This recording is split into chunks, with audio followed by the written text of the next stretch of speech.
In this video, I'm gonna walk you through my painting prep work and the technique I use to get a fake lime wash, how to make your puck lights any color while still looking professional, a quick tip for anyone using a staple gun for seamless sanding, how I made custom edge framing for my Max Air fan and skylight, and finally, how I finished the horrible edges you all keep asking me about, and in the end, we'll be one step closer to a finished van build. If you like this kind of content, be sure to subscribe and check out my van build series playlist, link in the description, and now let's jump into this project. Today is a very big day. It is painting day, and I feel like it's just starting to give the van personality and really make it take shape towards being my home, and so I'm very excited. Unfortunately, I don't get to just start painting immediately. There's a lot of steps to go into that, starting with drop cloths all over everything so I don't get paint on my fridge or my bed where it doesn't belong, and just taping everything up. So there is a lot to do. It is semi-cold. I'm wearing like 3 sweatshirts right now. I'm gonna turn the heater on, and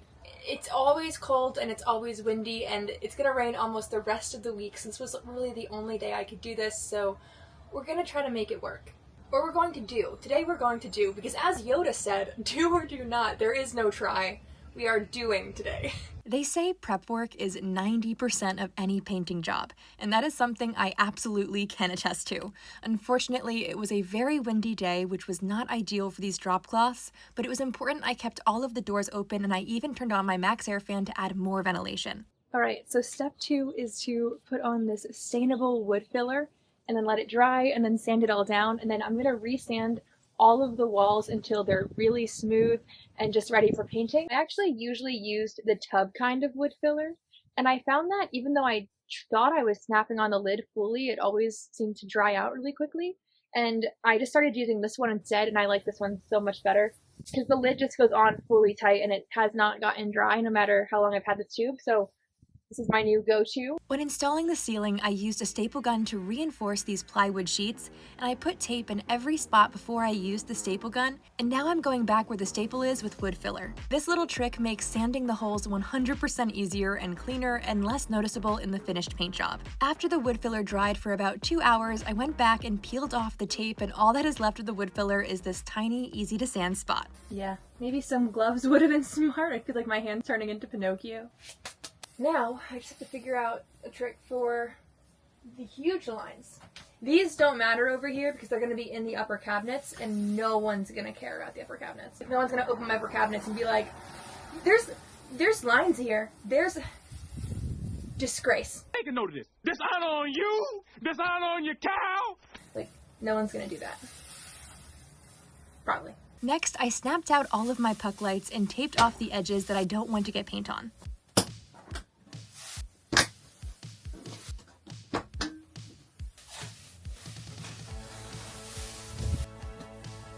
And let's flash back for a minute to how I turned my puck lights from the standard silver that puck lights are sold as into a matte gold to match my van's aesthetic. And this is a trick you can actually use to make your puck lights any color you want. I started by taping off the middle of the light. I didn't want to get anything on, and then I used clean metal primer to make the top of the light more gritty so things could adhere to it better. Then I applied gold leafing in gold, but they actually sell it in all different colors. And I think this makes it come out just so professional and expensive looking. I used metal leaf adhesive and paint it onto the rim of the light. Then I used a heat gun to set the glue, and then place on the gold leafing and just brush away whatever does not stick to the trim. You can make it have more lines to have a crumbled line look, or you can make it completely smooth.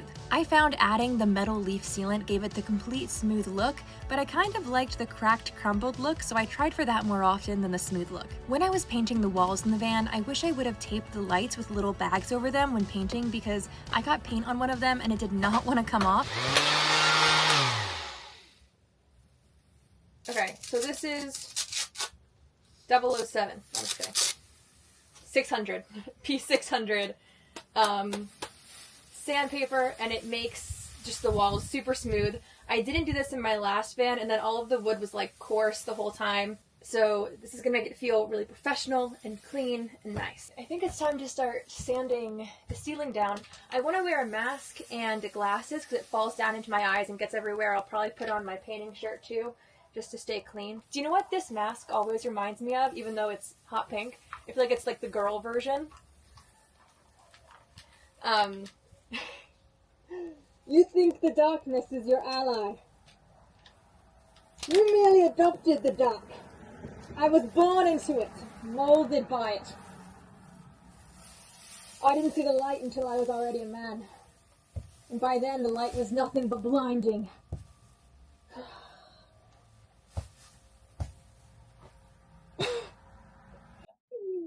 You see it? Do you see it? No? No? You're stretching a bit? Ugh, Batman villains are top tier villains. That's all I'm gonna say. Anyway, I used the electric sander on the large parts of the wall, but had to hand sand the curves and seam putty I used to cover the edges between my plywood. And this probably should have been my first clue that this first set of seam putty that I used was not going to be good for this project because it was far too fragile. Okay, breathing in here is not fun. It's everywhere. I can't see it, but I know it's there. I've tasted it. You know, what am I going to do now? We're just going to keep going. It's one foot in front of the other. And soon you'll be walking out the door. I think it's time to finally start painting. It was not. That was me being way too optimistic. I actually needed to go back and dust everything and get all of the sanding dust off the walls so the paint would have a clean surface to go onto. But then it was finally time to get to the fake lime washing, and I had actually already gone through about 6 paint samples, testing to find 2 paint colors that I liked how they looked next to each other. I wanted the colors to complement each other without ever overpowering the other. Alright, so the 2 colors that I chose are malted milk and moderate white. I have a thing that I learned from Instagram to try to make a fake lime wash, and this is what I made. Looks like kindergarten arts and crafts. So it's a piece of small cardboard dividing up the middle with like just tin foil to keep it separate. It also will keep this tray clean so I can use it again, but there's a hole in it already. That's fine. That'll just divide it so I can have 2 different colors in here.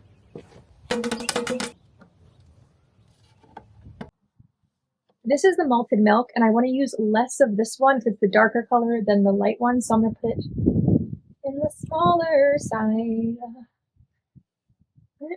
I almost forgot to stir the paint.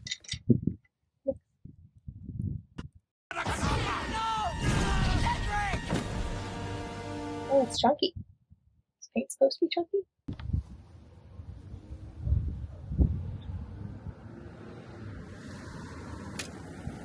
Oh my god, it's happening. It's real. I can't go back.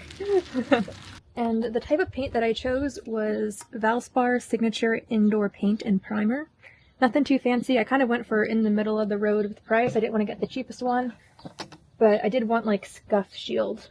So that's what we got. The scuff shield in the end indeed did not shield against scuffs. I got a satin finish, which maybe is partially why. The shinier the finish, the easier it is to clean, but I really wanted that fake leather look that you get with a lime wash, and the shiny paint could ruin that, so I went for satin, which is kind of in the middle of the options between matte and high gloss. Alright, so how I'm going to do this is taking a paintbrush like this, and then dipping it halfway into both colors, and then trying to do thin coats. I've practiced this a lot intentionally. And I'm going to try to dip more into, like, put this side further into the lighter color, because I do want it to be more of the lighter color than the darker pink color, but we'll see. So the technique here is to swipe back and forth crisscross patterns. Most people use larger brushes about 4 inches wide, which I think would have made a more natural look in the end. The cool thing about this technique is you can completely control how it comes out. If you want more streaks or for it to look like a cloud and less lines, you can do that, or vice versa. I think my partition door ended up looking very cloud-like, but the area near my bed I ended up doing more streaks. I wasn't the best at being consistent with the patterns, which is why repainting was very difficult in certain sections, but I actually like both techniques, so I don't think I would change either one. I'm actually really happy with how it came out. And the more imperfect and inconsistent the brush strokes are, the better, so there's no need for perfection in this technique. Something you don't see in this video is that all of the plywood walls are already painted and primed with Bullseye moisture resistant primer, and the white paint definitely helps the colors pop more, but it also helps me only have to do 1 coat to get a great finish. I did have to go back and fix some spots where, because I picked such a light base color, I couldn't tell I had missed it until the paint dried because it matched the white a little too closely. I love watching this. I can see the van coming together right before my eyes, and finally I can visualize the end result. I've even started planning out my first trips in the van for a few months from now. I've started making real plans of living in the van full time again, and it feels so good. I see videos of people out there living on the road, traveling and seeing the world, and I can feel that it is in my future so soon. I'm in a lot of Facebook van life and van building groups, and this week I saw a post that a guy was asking how people handle telling people they want to get into van life and live in a car, when for this guy, often the people that he loved and were surrounded by were telling him he was crazy and being reckless and foolish, and they were just honestly probably scared for him. And just every comment under that post was so supportive by people who are living this lifestyle, saying it's the best thing they ever did, that they feel more alive than ever, and that it's giving them back their life, giving them adventure in every day, and that of course not everyone is going to understand that, but if you do, then embrace it, because it's one of the best fulfilling journeys you can embark on. And I just really felt that in my bones. I miss living on the road and taking adventures every day, and I cannot wait to get back to it so soon. I'm just so glad that I took that big, scary first step 4 years ago and bought that big red van, having no idea how to do a van build, because it's opened up so many opportunities for me and changed my life forever. And if you're watching this and thinking of getting into van life, or just getting started, I'm so excited for you and the adventures on your horizon too. This is an incredible life and an incredible world, and with van life, I feel like I get to truly experience as much of it as possible. Today, my mission is to finish and kind of fill out this area. I want to start by finishing out this area around the fan and the skylight, just to kind of get rid of all this yellow tape and to make it look a bit prettier. I'm super excited about what I bought. So this is from Amazon, it's edge trimming, and what I really wanted to do originally was cut down a picture frame, but then they were all going to be like too thick on the edges, but look how thin this one is, and it comes with adhesive already, so I think this is going to be the best bet. And it matches the aesthetic perfectly. I'm very excited. I also bought like a white plain version to go in the corners, just to kind of finish the look and make it look professional. What I love is when you need like a tiny piece, but you have to buy the whole roll, and then what do you do with the rest of the roll? It sits in your garage for 4 years. Ask me how I know. So before putting the trimming on, I needed to cover the edges where the insulation was showing. All I did was cut and measure 1/8 inch plywood to fit exactly into the piece where the Max Air fan framed should have been. To be honest, I was not perfect at this, and the edges didn't match up later, so I have to go back and fix that in the end, but overall it looks good enough. Then for the trimming, the first thing I did was take a scrap piece of plywood and cut one end to a 45-degree angle using my miter saw. This piece then acted as a template for cutting the trimming. I would take one end of the trimming and trace the 45-degree angle, and it cut very easily with just a regular pair of scissors. Then I placed it up on the ceiling and marked where the piece would need to end, and turned that template upside down to trace and cut the other end of the trimming.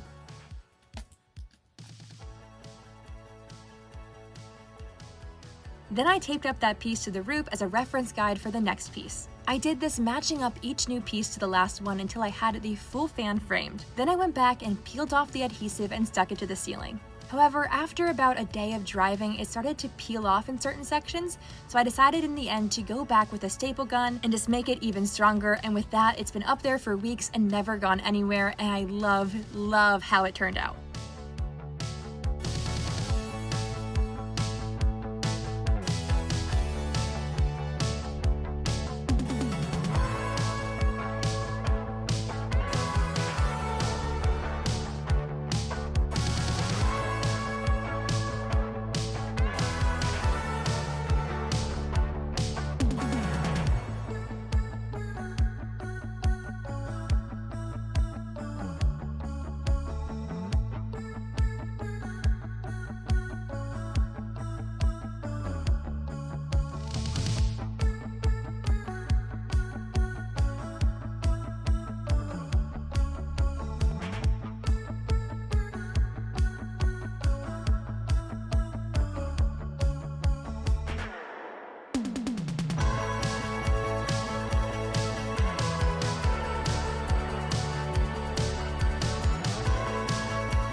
So now let's return to the conundrum of this video, how to cover the splits between plywood boards. My first option was a disaster, and if I had known anything before I started, I would have known to not even try this because spackling is dusty and grainy and weak and it did not endure. I also wish I had taped lines for it because it looked like a mess after sanding, but the whole thing was a total goner the first long road trip I took, and it ended up totally cracked.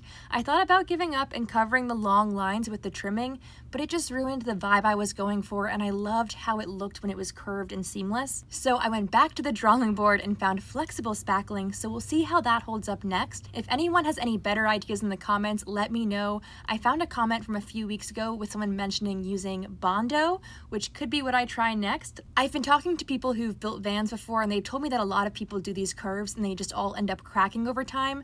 But it doesn't really ever show online in videos because the cracks are only fine enough to see in person. But I still think I should fix it even if I can make it look good on camera. But here's the final product of the painted fake lime wash walls and the DIY fan and skylight frames. Overall, I am so happy with it. My van feels so peaceful and calming, and I think the light color scheme keeps the van feeling open and bright, which when living in a small space I think is really important for me. I've been in some dark colored vans or vans where they put a lot of upper cabinets and tall closets, and I end up feeling kind of trapped or like there's no room to move, and I'm just trying to keep my van as open feeling as possible, and I think this color scheme is really helping do that. Unfortunately, right now I'm unable to drive because my fridge and my slide-out table do not have locks on them, so things would fly if I decided to just start driving. So I can't test out these seams just yet, so I'll leave a pinned comment over time and tell you how these actually held up in driving conditions, because obviously it's fine right now. You know, if I never moved the van again, it'd probably be fine. I've done this a bunch of times, and because this wall does kind of have a little bit of movement on it and it doesn't go anywhere, which is a good sign, but we won't know for sure until I can drive again. However, as far as the final product of the painting, I am very happy with the color. I like the velvety vibe to it. I like that it's inconsistent. I have had some problems, which the first part of this video was filmed a while ago, and now I've had to go back and patch things up. For example, when I repainted this part, and I had a hard time getting like this strokes pattern that I did in the first set of painting to match that. So I actually had to go back and be like, okay, I used a bit more of a dark colors in the back and it tends to be more light in the front, and you know, like I have to go back and do a lot of touch-ups. But I also thought it would hide dirt better. It does not. It said scuff shield on the paint. I'm not really seeing that in real life usage, but that's okay. Didn't see it in my last van either, and it's much better than having straight white walls where you're seeing all of the dirt that gets on the walls. I've been there. I'm glad I'm not doing that again. Actually, as I say this, I can see a footprint on the wall, and I hadn't noticed it until I'm now just like really looking, and it just blends better. But you know, like it just, these walls are gonna get dirty, and I'm glad that the dirt's gonna blend a little bit, but obviously I can still see it now that I can see it. So I hope you like the color. I hope that this video was helpful for anyone wanting to get this like fake lime wash feeling vibe. I've seen it in a lot of videos, and people use a lot of like fake concrete kind of materials and or like real lime wash, and there was a lot of different issues with that. So I'm glad I went with this route. But I think that about wraps up this video. Thank you so much for watching. I hope this was helpful if you're trying to do a lime wash in your van, in your house, really anywhere. This is a really applicable and expandable and versatile different kind of technique. So I hope this was helpful, and if you like this video, be sure to subscribe. The next video, who knows what we'll be doing. I've been doing a lot lately, like this divider wall and the slide-out table and the partition and all these magical things all around the van. It's really coming together, and I can't wait to show you. Thanks for watching.